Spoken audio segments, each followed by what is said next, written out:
क्या middle east में महाशक्तियों की ये जंग अब कयामत की रात में बदलने वाली है?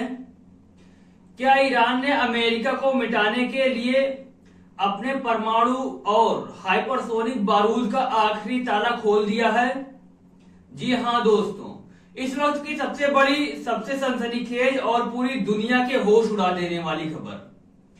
अमेरिकी सेंट्रल कमांड यानी सेंटकॉम ने लगातार 7वीं रात ईरान पर महाविनाशकारी हवाई हमला बोल दिया है। लेकिन इस बार ईरान ने जो पलटवार किया है उससे पेंटागन थर्रा उठा है। ईरान ने कतर में मौजूद मध्य पूर्व के सबसे बड़े अमेरिकी एयरबेस को मिसाइलों से उड़ा दिया है और चेतावनी दी है कि अगले 48 घंटों में अमेरिका का नामो निशान मिटा दिया जाएगा। जी हां दोस्तों, आज की इस विशेष रिपोर्ट में हम आपको बताएंगे कि कैसे अमेरिका द्वारा लगातार 7वीं रात किए गए हमले के बाद ईरान ने कतर के अल अदीद अमेरिकी सैन्य अड्डे और कुवैत के पावर व पानी प्लांटों को मिसाइलों से उड़ाकर तबाही मचाई है और ईरान के सर्वोच्च कमांडर ने फुल स्केल हमले की अंतिम चेतावनी जारी कर दी है। क्या डोनाल्ड ट्रंप का पासा पूरी तरह उल्टा पड़ चुका है? दोस्तों, आज की इस विशेष रिपोर्ट में अंत तक बने रहिएगा। चलिए शुरू करते हैं। पूरी इनसाइड स्टोरी को जरा ध्यान से समझिएगा दोस्तों। अमेरिकी सेंट्रल कमांड यानी सेंटकॉम ने ईरान पर लगातार 7वीं रात विनाशकारी हवाई हमलों की पुष्टि की है। वाशिंगटन से अल जजीरा के संवाददाता बेहद चौंकाने वाला खुलासा किया है। पिछले 6 दिनों से अमेरिका केवल तटीय इलाकों और स्ट्रेट ऑफ हॉर्मुज के पास या ईरान के ड्रोन को मार रहा था।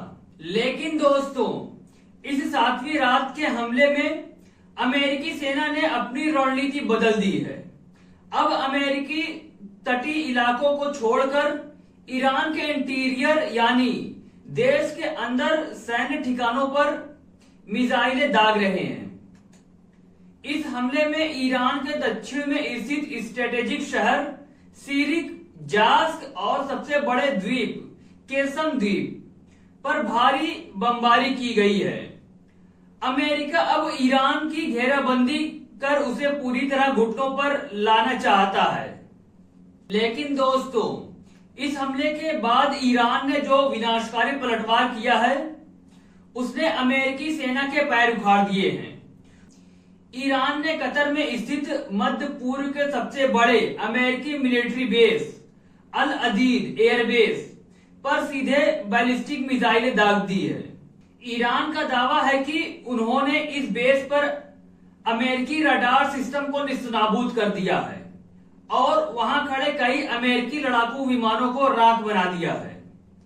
यह वही एयरबेस है जहां अमेरिकी सेंट्रल कमांड का फॉरवर्ड हेडक्वार्टर है और पिछले 30 सालों से यहां हजारों अमेरिकी सैनिक तैनात हैं।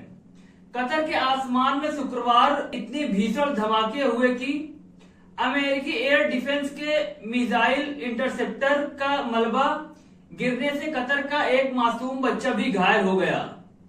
अमेरिका इस नुकसान पर पूरी तरह भीगी बिल्ली बना हुआ है और चुप्पी साधे बैठा है। ईरान का यह गुस्सा सिर्फ कतर तक सीमित नहीं रहा है दोस्तों। ईरान ने कुवैत में मौजूद अमेरिकी ठिकानों के साथ साथ वहां के सबसे बड़े डिटॉक्सिफिकेशन और वाटर डिसिलिनेशन प्लांट को मिसाइल से उड़ा दिया है।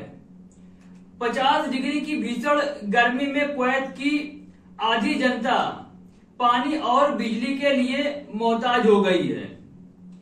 इस बीच ईरान के सुप्रीम लीडर के मुख्य सैन्य सलाहकार मोसेश ने लाइव आकर पूरी दुनिया को कयामत की चेतावनी दे डाली है। ईरान के सैन्य सलाहकार का खौफनाक अल्टीमेटम। उन्होंने कहा, अब बातचीत और सीमित युद्ध का समय खत्म हो चुका है। अगर अमेरिका ने अगले 2 से 3 दिनों के भीतर ये हवाई हमले बंद नहीं किए तो ईरान फुल स्केल असाल्ट यानी पूर्ण युद्ध के चरणों में प्रवेश कर जाएगा और दुश्मन का मुकम्मल विनाश कर देगा। एक बार जब हमारी यह रणनीति एक्टिवेट हो गई तो ईरान किसी राजनीतिक सीमा या अंतरराष्ट्रीय बॉर्डर की परवाह नहीं करेगा। पूरी दुनिया शमशान बन जाएगी। कतर में अमेरिकी बेस पर हुए इस भीषण हमले और ईरान के इस आखिरी अल्टीमेटम पर आपकी क्या राय है दोस्तों? क्या तीसरा विश्व युद्ध शुरू हो चुका है? अपनी बेबाक राय कमेंट बॉक्स में जरूर दीजिएगा। अगर आपको हमारे एनालिसिस पसंद आए तो वीडियो को लाइक कीजिएगा, शेयर कीजिएगा दोस्तों के साथ और हमारे चैनल को सब्सक्राइब करना बिल्कुल भी ना भूलिएगा। मिलते हैं ऐसे ही किसी दूसरे अपडेट में, तब तक के लिए जय हिंद, धन्यवाद।